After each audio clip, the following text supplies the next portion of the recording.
বৈষম্য বিরোধী ছাত্র আন্দোলনের নেতা আক্তার হোসেন গ্রেফতার। রবিবার ভোরে তাকে গ্রেফতার করে বাংলাদেশের পুলিশ।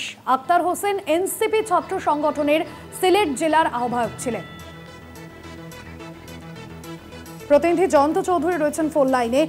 জয়ন্তদা, কি জানা যাচ্ছে এ বিষয়ে? লাইনে নেই দেখছি।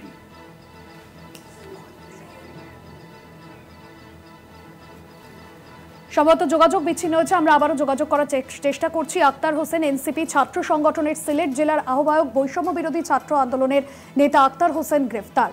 জয়ন্তদা রয়েছেন আমাদের সঙ্গে ফোন লাইনে। জয়ন্তদা, যেভাবে বাংলাদেশের বিভিন্ন জায়গা থেকে অশান্তির খবর প্রায় প্রতিদিনই আসছে এবং এই মুহূর্তে বাংলাদেশে যে আবহ তৈরি হয়েছে, যে নৈরাজ্য অশান্তির খবর আসছে, তারই মাঝে গ্রেফতারের খবর পাওয়া যাচ্ছে, কি অভিযোগ উঠছে আক্তার হোসেনের বিরুদ্ধে?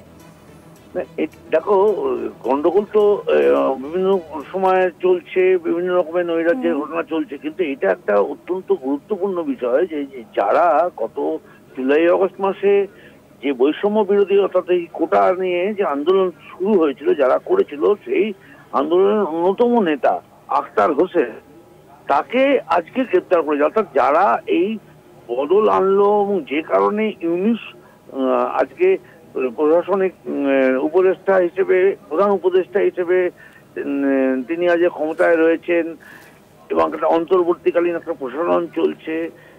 সবচেয়ে বড় কথা, এই পরিবর্তন, এই বদলের যে মূল কাণ্ডারি যে ছাত্ররা, সেই ছাত্র আন্দোলনের অন্যতম মুখ আক্তার হোসেন, তাকেই পুলিশ গ্রেপ্তার করেছে আজকে তার বাড়ি থেকে রোববার সকালে, এমনটাই জানা গিয়েছে বাংলাদেশের সংবাদ মাধ্যম সূত্রে।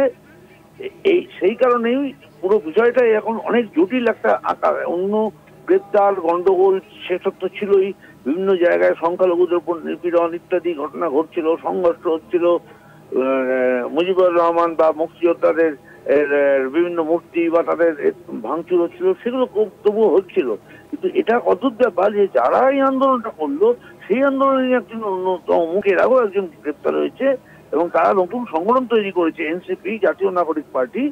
সেই যে দল, সেই দলেরই একজন সিলেটের যিনি আহ্বায়ক, সিলেট উপজেলার যিনি আহ্বায়ক, তাকেই আজকে গ্রেপ্তার করলো পুলিশ। এবং তার বিরুদ্ধে অভিযোগ হচ্ছে বিভিন্ন রকম গন্ডগোল পাকানো, বিভিন্ন রকম জায়গায় আইন শৃঙ্খলার অবনতি ঘটানোর কারণে তাকে গ্রেপ্তার করেছে। পুরো বিষয়টা সেদিক থেকে রাজনৈতিক তাৎপর্য কিন্তু এর অনেক অনেক গভীরে। ধন্যবাদ জয়ন্তদা।